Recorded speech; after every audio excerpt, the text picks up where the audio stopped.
Hi friends, welcome to Carrie's Culinary Crafts. And if you're new, welcome. All the new subscribers that I've got, like in the last 3 weeks, I've got over 100 new subscribers, and I would like to thank you for stopping by. I'm guessing you found me through the Every Bit Counts challenge that is hosted by Jessica over at Three Rivers Homestead. And yes, so I would like to thank you and welcome you all and all of my subscribers that have been here for a while. You know I love you. Welcome back again for another episode of the Every Bit Counts challenge. I've got a lot of stuff sitting here on my table. Everything from here over I harvested from my garden. I have some peaches here. This is what was left from, I bought a half bushel of peaches from Mennonite farm stand the other day. This is what is left after what we've eaten, and I kept a couple out for fresh eating. But I'm going to do something with these a little bit later. I'm not sure if it's going to be in this episode or not. But you'll have to stay tuned and see.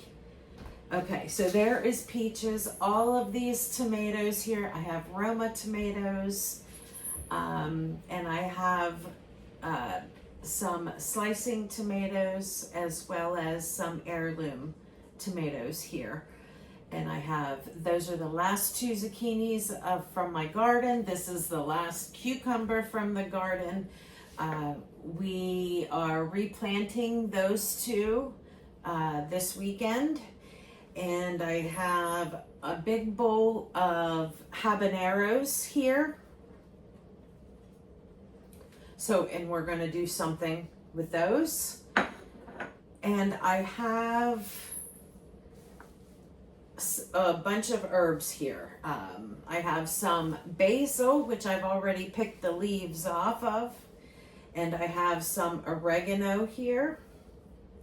And then I have a big stack of parsley here. Oh, there's some cherry tomatoes that are going to go in a salad later. So this morning I have been taking all the leaves off of my basil. My husband pulled off another plant for me, another basil plant. These are creepy crawly things. So I went ahead and pulled those leaves off, and now I just need to pull the leaves off of the this little bit of oregano here and this parsley. Now, once I pull off all of the parsley leaves, this pile will dwindle tremendously. You will see whenever I'm done, I'll have another separate pile just of the parsley leaves. But I am going to today make some more of my garlic herb butter. You guys know that I love it. I use it all the time. Last year, I know I did a tutorial on this, but I've got a lot of new subscribers since last year, so I am going to go ahead and do a full tutorial on making the garlic herb butter that I make, just because that is a big staple. I use it every day in cooking. And then plus if I make bread or rolls, we always have some nice spreadable garlic herb butter to put on our bread and rolls. We all like it here. So we always have it. And last year I preserved the perfect amount because I did 50 pounds last year. It sounds like a lot, 50 pounds of butter last year, and I have 6 rolls of butter left. So that is like the perfect amount for me to do for the year to make it last from one year to the next. So I already did 1 load of herb butter. This will be my second load of herb butter. I will do one more load once the parsley, because once we pulled out this parsley and we immediately reseeded for more parsley. So I will get one more crop of parsley. I still have like 8 basil plants out there, and our oregano are huge bushes, so I always have the oregano available. So all that we always have to wait on is the parsley till I get enough parsley, because that is the main ingredient in my garlic herb butter.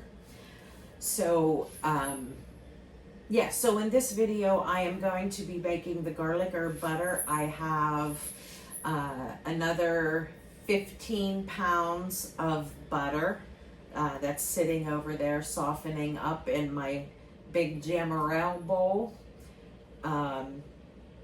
So yeah, and this will be 30 pounds. So my next one I will have to do another 15 to 20 pounds. And then I will be done for the year. So each time I usually do about 15 pounds, so that ends up 15, 30, and 45.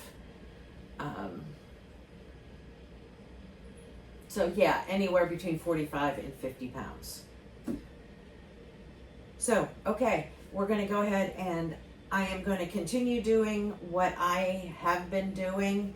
I will speed this up for you guys. You don't wanna sit there and watch me pull off these individual leaves to make a nice pile.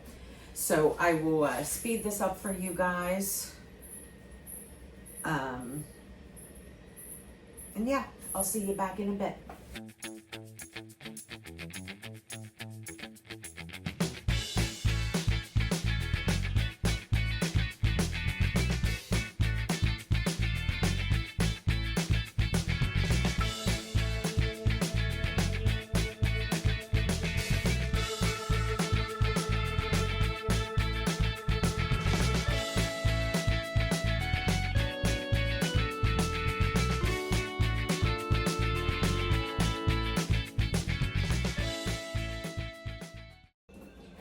This is one of those times, friends, that I wish you guys could smell how good it smells in here with all of these herbs.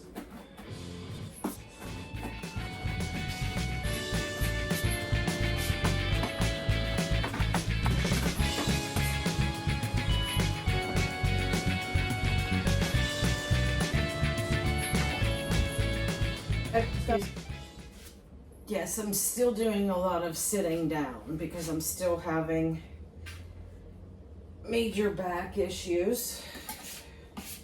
You know, I've been to the doctor, been to the chiropractor 3 times in the last week, and got 2 more times coming up this week.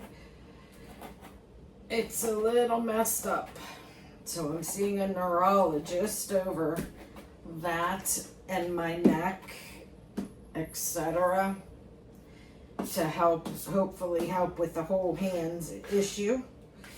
Those of you that have been with me for a while, you kind of know what's going on. I've been having hand issues for the last year.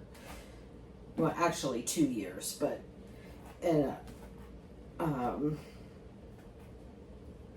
I've had so many procedures and injections and everything, and nothing is working.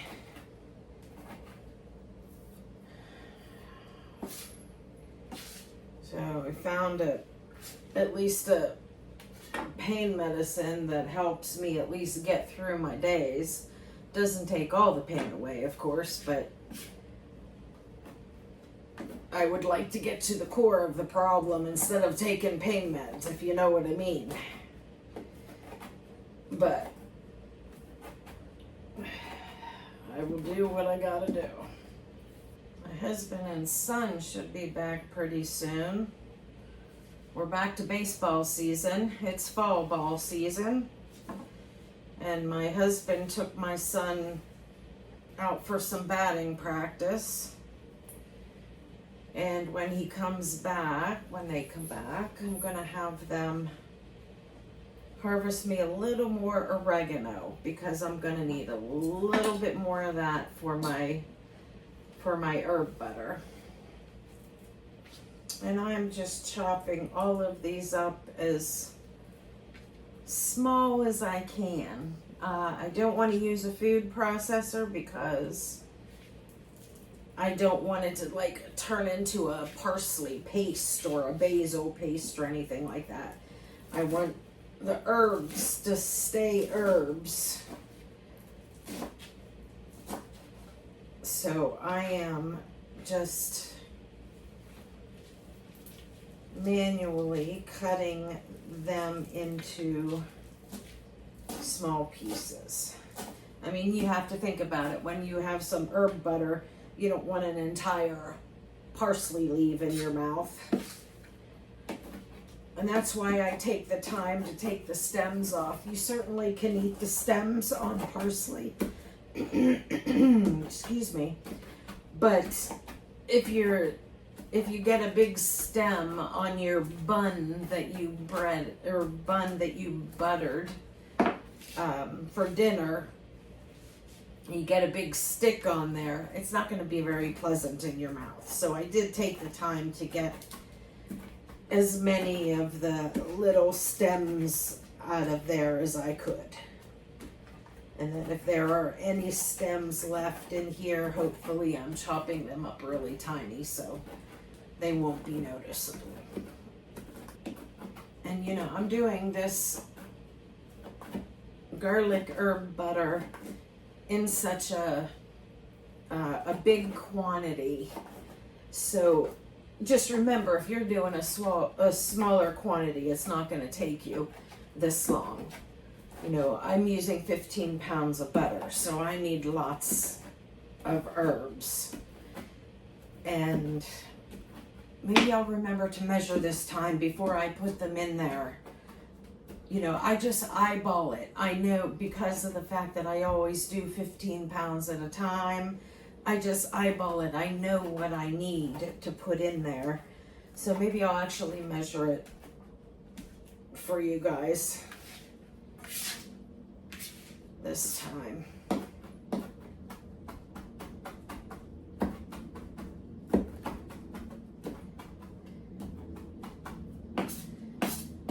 Okay, and I eyeball it, and how I do that is I still have to chop these two up, but I use half the amount of basil as I do parsley, and then I use half the amount of oregano as basil. So I do this, then I times 2 for the basil, and then times 2 for the parsley. So if that makes sense. It looks a lot different when everything is all chopped up.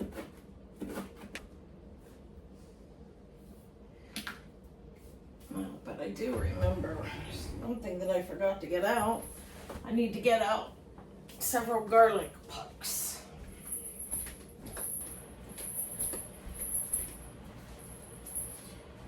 And yes, today was a 2-beverage kind of day. I have a big iced vanilla latte here that I made. I didn't go out and buy it. I don't go out and buy coffee. And this is my water. You like my new cup? This was my beach cup. I bought it right before I went to the beach.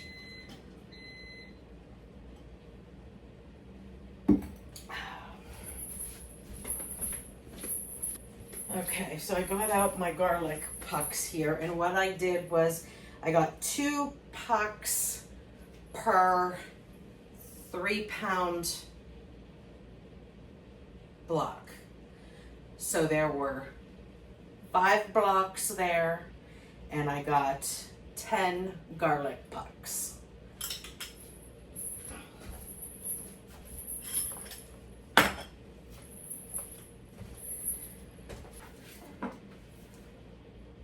There parsley. I'll move that aside. And we'll go ahead and do up the basil.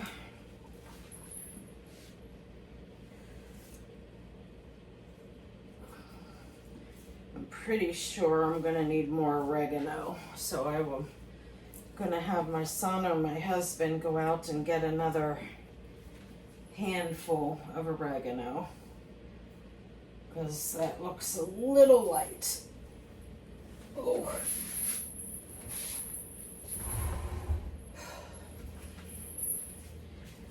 Really wish I could stand and do this, but it's killing me.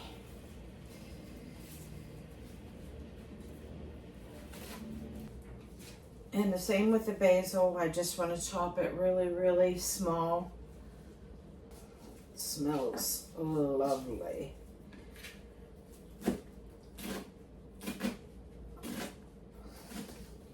think we're gonna have a caprese salad tonight. It's just my husband and I for dinner. So I'm thinking maybe either a caprese salad, you know, with the fresh tomatoes, basil, mozzarella, or we can have a Greek salad, which has my fresh tomatoes, red onion, cucumber. I have one cucumber here, and some Greek dressing. And of course, throw some fresh herbs on there. So one of those, I'll ask my husband what he wants. It's a tough call, because both of those are both of our favorite salads, the caprese and the traditional Greek salad. I don't know if you can hear it, but there are planes going off in the background. The air show is here this weekend.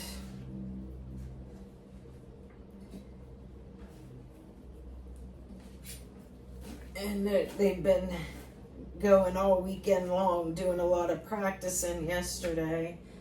And today's a show, and then tomorrow's a show.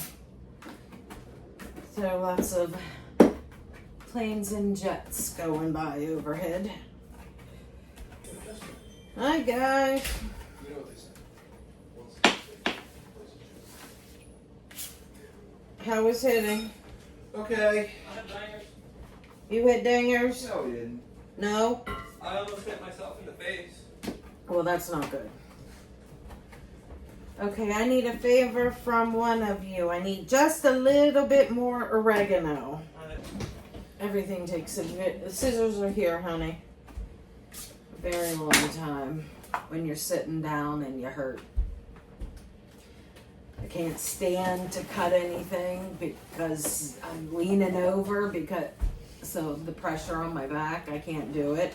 And then here I don't have the leverage to cut it good. I have some iced coffee here if you want it. I had my fill and there's just a little bit left.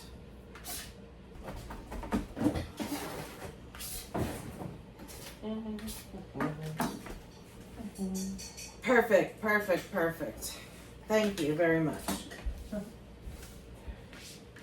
Perfect. There is lunch meat out there if you guys want lunch.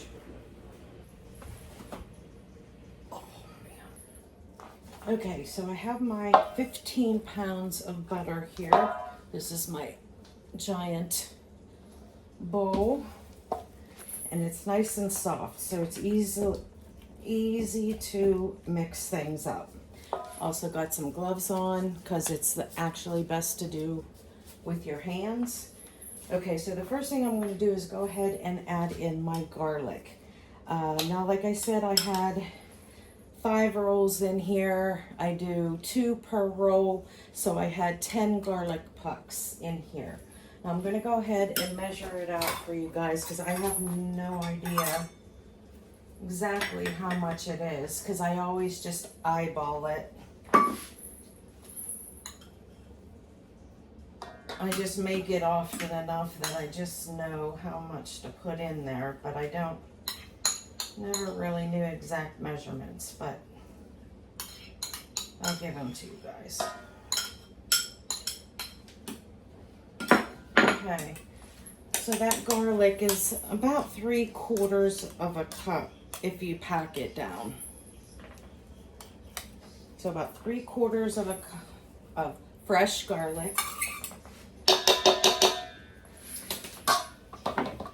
And then for the ratio on the herbs, now I always have the most parsley, and I use half the amount of basil as I have parsley, and then I use half the amount of oregano as I do basil. Okay, so we will start with the oregano, because that is the least amount. Oregano is a very strong spice, so you don't need as much of oregano as you would your parsley. So that is also about 3/4 of a cup of oregano.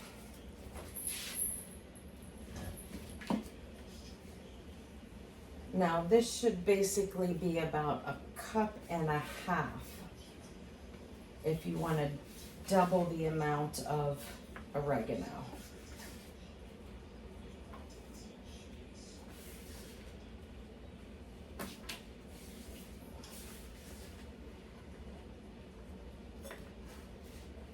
So there is 1 cup.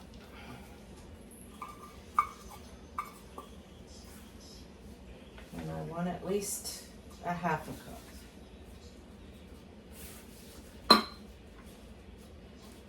Look at that. 1/2 cup. Perfect. And then the parsley, since that was 1.5 cups, times 2, this should be about 3 cups of parsley.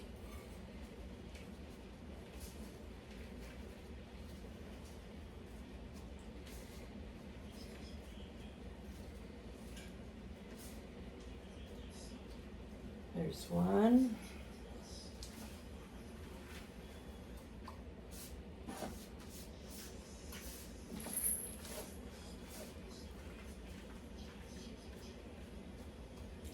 Two.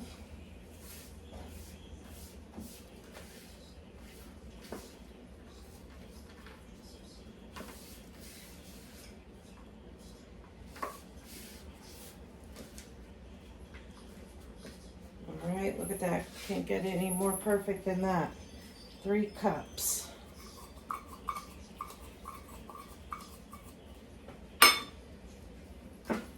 All right, and then I have salt here.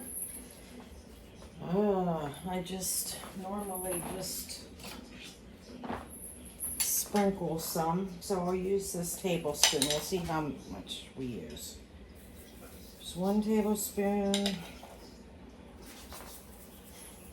2. I think I'm going to use 3 tablespoons for the 15 pounds of butter. You can always salt more later if you need to, but you don't want to add too much because you can't take away from it. So I'm just going to go ahead and give this a really good mix. You want to make sure you get all that garlic, all those garlic pucks broke up, and all the herbs evenly dispersed throughout the butter.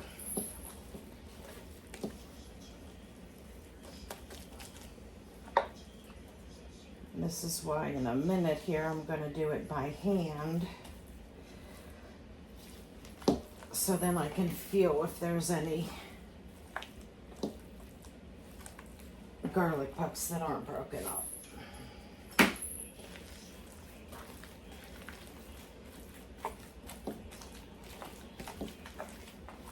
Smells so good. Wish you guys could smell this.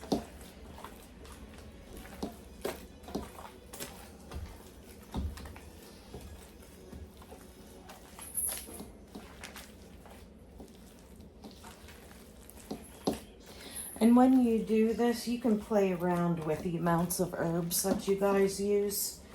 I know that when I first started making herb butter, I followed recipes that I saw online on Pinterest or in cookbooks or things like that. But I noticed that with all the recipes that I used, I never really could taste the herbs.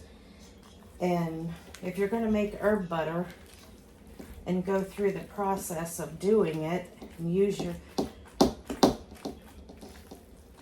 using your time to go through all the motions of making it, you definitely want to taste it.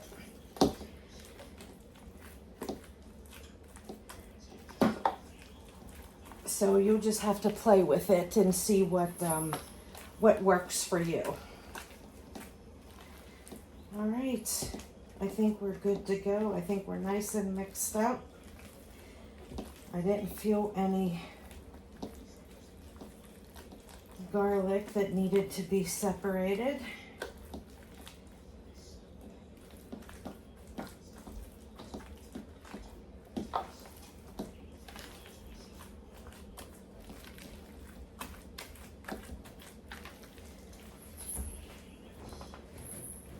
Okay,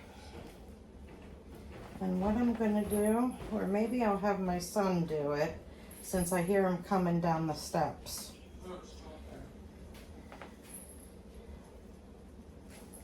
Could you do a little taste test of this herb butter to make sure you can taste the herbs on that toast? Yeah.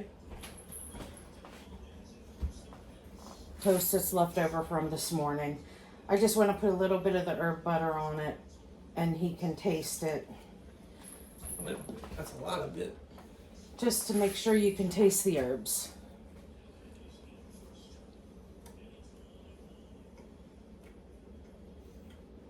Yes? Can you taste the garlic? Really? Okay. Okay. He's shaking his head yes. It tastes like garlic. It tastes like garlic? No. That's what. Okay.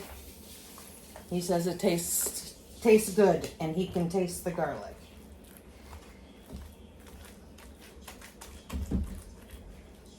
All right. Okay. Goodbye, people. Bye, honey. Have a good day. Be safe. Bye-bye.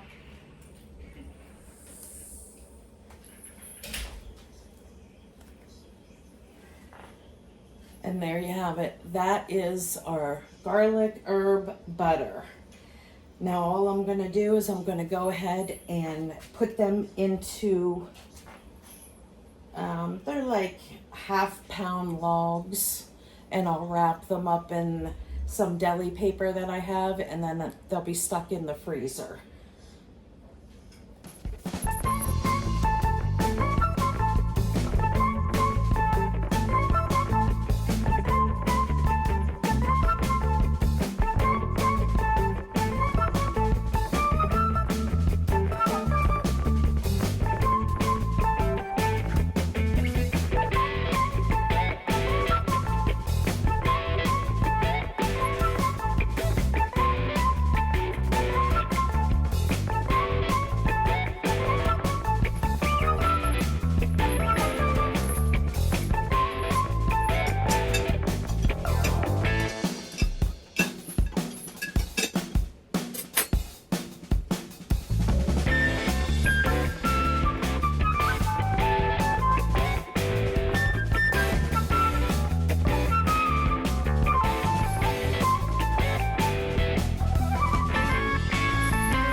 Now, if I had time, which I have shown in the past, I would flash freeze these logs before wrapping them. I prefer to do that, but I just have so much preservation things going on that I can't take the time right now to do it. Plus they don't have the freezer space, which that's something we got to get into at some point. Talk about maybe doing some kind of freezer challenge or something, because my 3 freezers are stocked full, and so I kind of need to get focusing on them. But normally, yeah, I would lay these on a sheet pan and flash freeze them before wrapping them, because it makes it much easier to get these papers off. They come off pretty good, but sometimes whenever the butter is real soft like this, it has those little crevices and divots and stuff like that. So the paper will go in there, and when it's frozen, if you try to unwrap it when it freezes in those little divots, sometimes the paper will tear. So that's why I like to flash freeze them first and then wrap them up. Then you don't have to worry about the paper sticking in those, you know, getting stuck in those little crevices inside the butter. But I just don't have the time right now. And if you let it thaw out completely, you won't have that issue. But oftentimes I don't realize that we're out of butter. Like my son might, you know, make breakfast or something and use the last of it, and he doesn't tell me, so I don't get another one out of the freezer, and then I go to use some and I don't have any, so I gotta pull some and unwrap it from the freezer, and that's when it gets a little tricky.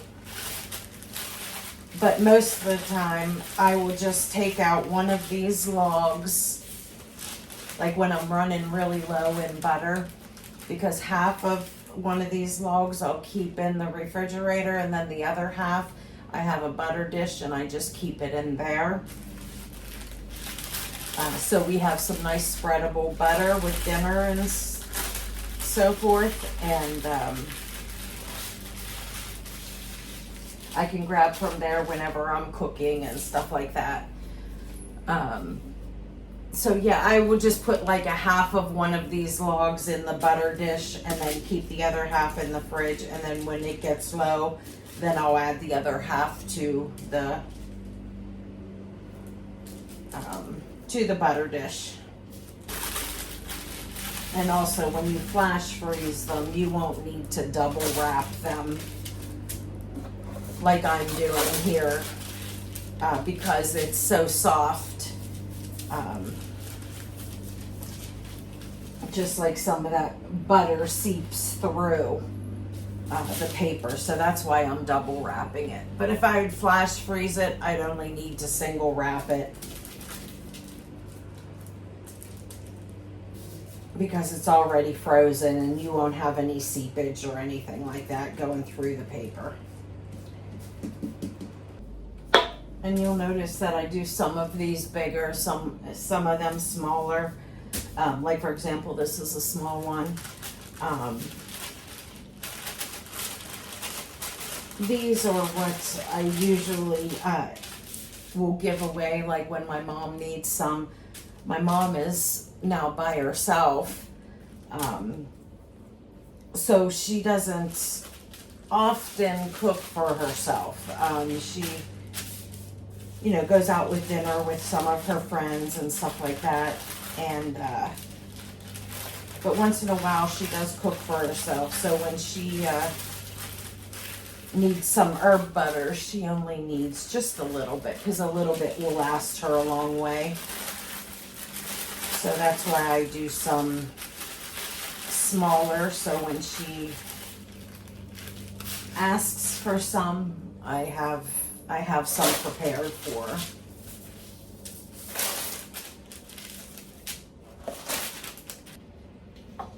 Make sure you get all that goodness out of there.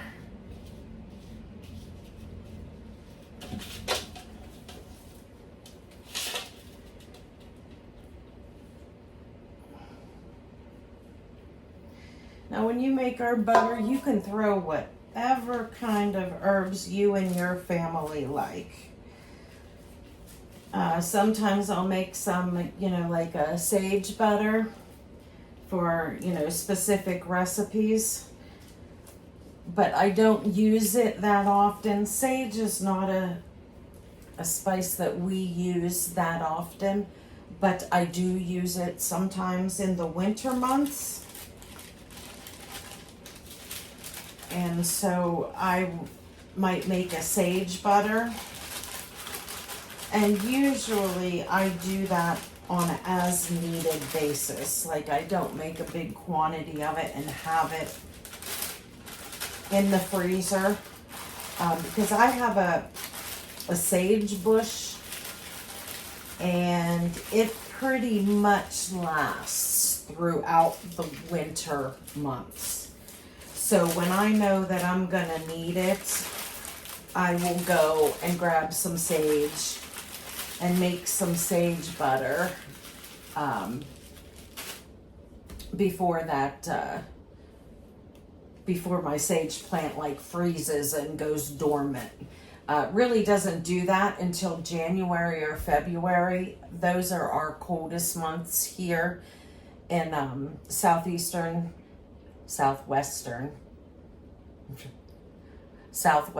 Pennsylvania. Our coldest months are January and February. And that's usually when like our bay leaf plant and our thyme and the sage and our winter savory that we have out front, that's when they will go dormant. So as long as I, make some sage butter if I need it prior to then it's not a big deal. I'll have some fresh sage. But like I said, it's not really something that we use all the time. This is what we all love. It's just kind of a standard garlic herb. We always use the parsley, oregano, and basil along with the garlic. That's just our favorite herb butter. And then also once in a while I'll make some cinnamon butter, like they have at what is the steakhouse? My mind is blank. It's been a busy day.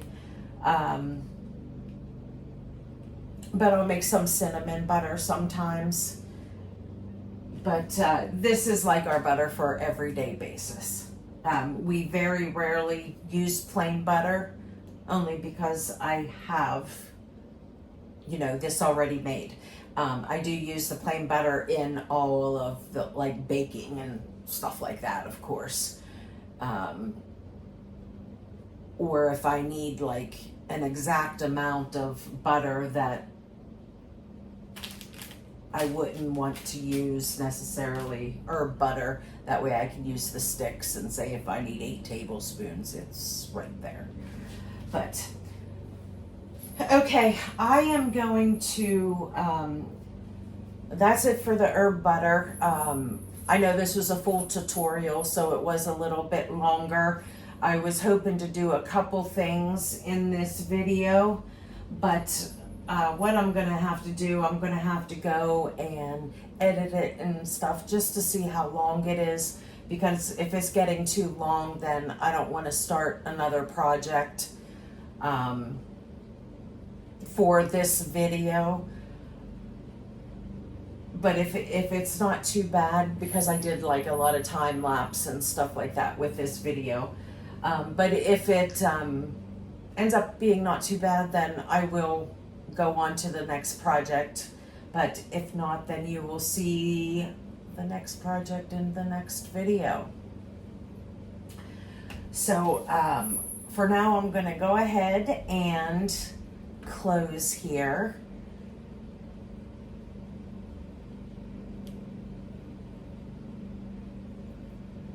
And I really appreciate you guys spending your valuable time with me today in making some herb butter for this Every Bit Counts challenge. That is what I did today. I used up all of my herbs that I needed, that I harvested from the garden.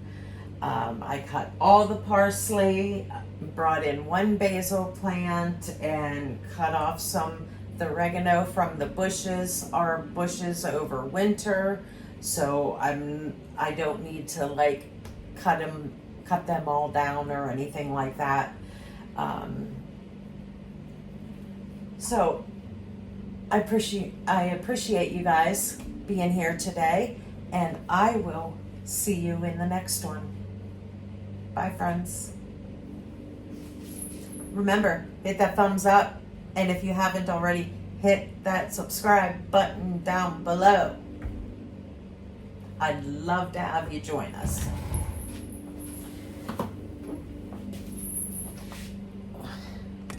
Okay, I have here some organic peaches that I got from the farmer's market. And I have them soaking in cold water with a little bit of vinegar. They are organic, but I still like to do that with fruit regardless. And if you can see, I'm not sure if you can see that, but see, there's some stuff that's like floating on the top there. Most likely it's just some of the peach fuzz and dust and a little bit of debris and stuff like that. But I'm giving them a good soak so they get nice and clean, so we can do something with these peaches.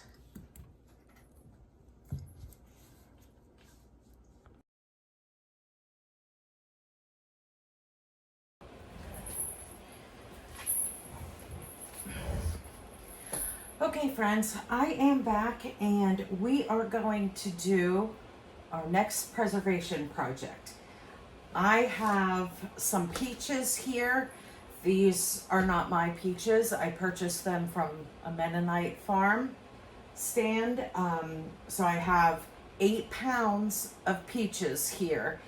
So I am going to double the normal recipe for this. I am going to make a peach habanero jam. So I have 8 pounds of peaches here. I have already blanched them and peeled off the skin. I do need to take the pits out and everything.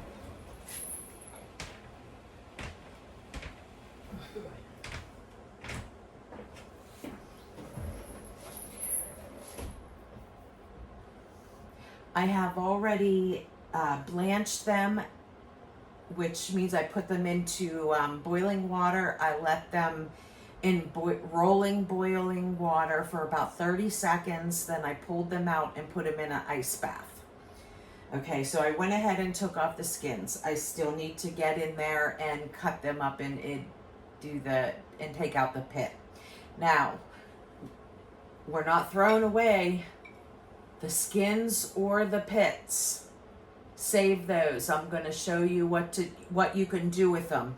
I haven't decided yet. I can either do 2 separate recipes, one using the skin, one using the pits, or I can use one recipe that uses both the skin and the pits. I haven't quite decided yet. So stick around for a video coming up that's what we will do with our leftover peach skins and pits. Okay, so 8 pounds of peaches. I have 2 cups of white grape juice here. I have 1 cup of bottled lemon juice, and you want to use bottled, not fresh squeezed, because bottled is a constant acidity that you need in canning. So do not use fresh squeezed lemon for that, because the acidity varies. I have 4 tablespoons of vanilla.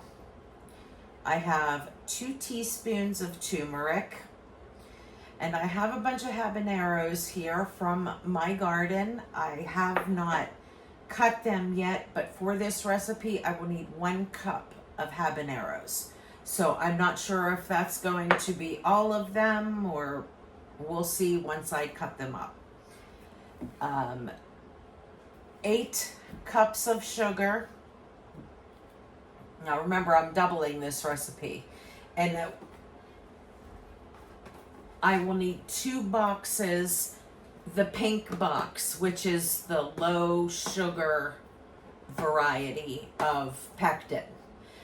So since I'm doubling this recipe, I need to use both of these boxes. Pink box, and then 8 cups of sugar. And I have in here 1/2 teaspoon of butter. Now this is for the boiling process. Whenever we start, crushing down and boiling up the jam, the butter helps get rid of all that foam that sits on the top whenever you make jams. It's just a little trick that you can use. It doesn't take it all away, but it takes a lot away. Okay, so I am going to go ahead and finish cutting out the pits of these peaches, and then we will, and then I will cut up our habaneros, and then we'll get started on our peach habanero jam. Let me get my hands washed.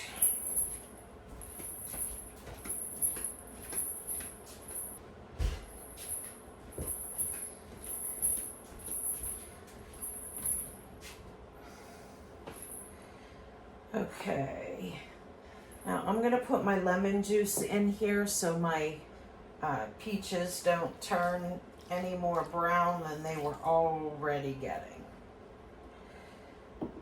And I'm gonna go ahead and use a potato masher and mash these up.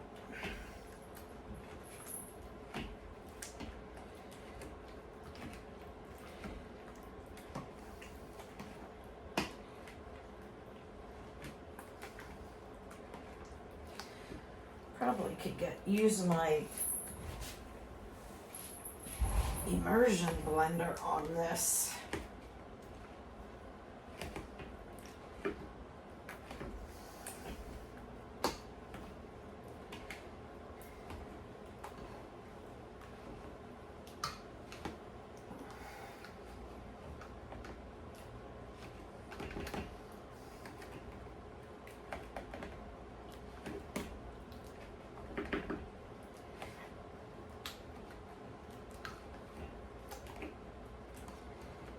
You know what? I think I will. I think I will use my immersion blender.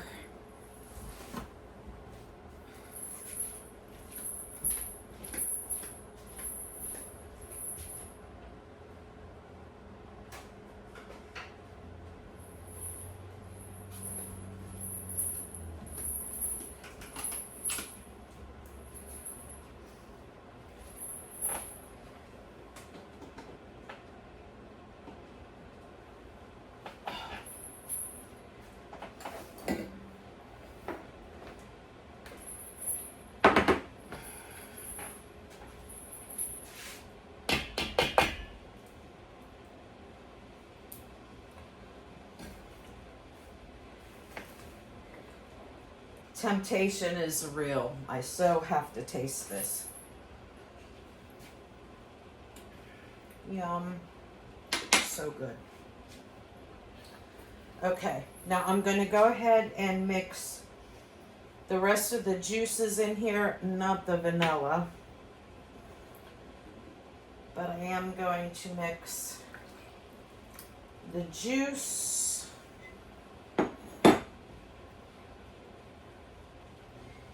and the turmeric, and I'll get the habaneros once I get them cut up.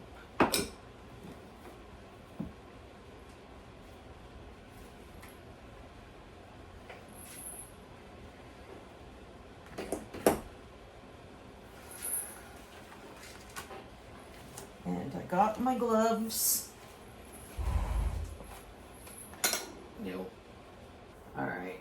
Now I'm gonna get my gloves on because I certainly am not touching these habaneros with bare hands. 1 cup habaneros. Can't get much better than that. That was perfect. Didn't even have to use my mini red jalapenos here. Okay. I'll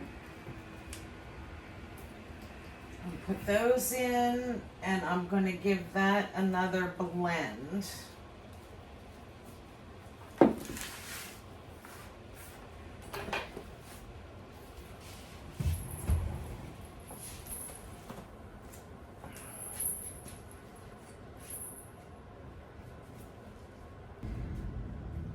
All right, now I will meet you over at the stove. I'm gonna go ahead and stick this in a pot and get it up to a boil, and I will bring you back at that point.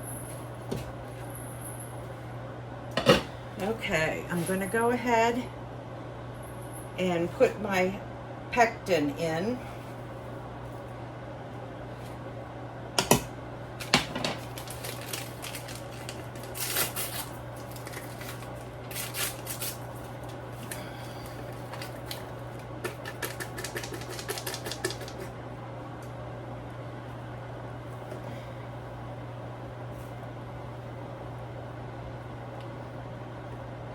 And now I'm basically going to be stirring this constantly until it comes up to a boil.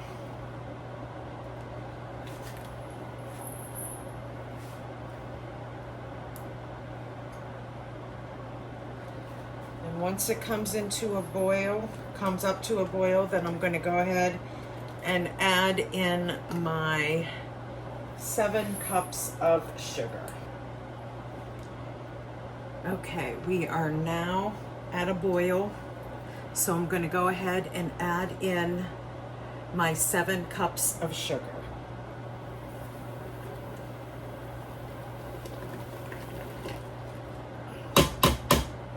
And I'm going to stir that in, and I'm going to bring it back up to a boil. And once this comes to a boil, I'm going to set my timer for 2 minutes. Now you want this to be a nice, big rolling boil before you set that timer, because you need it to be boiling for that full 2 minutes in order for it to set up properly. So you want to make sure that you are at a rolling boil before you start that timer. Excuse me. Okay, so we continued to stir that constantly till it came up to a boil. We added the sugar in and continued to stir till it came up to a boil again, and then we set the timer for 2 minutes, left it boil for 2 minutes, constantly stirring, and then we remove it from the burner, add in your vanilla, give it a good stir, and now we are putting it into the jars. And we want to leave 1/4 of an inch head space. So you don't need to leave that much of a head space for jam.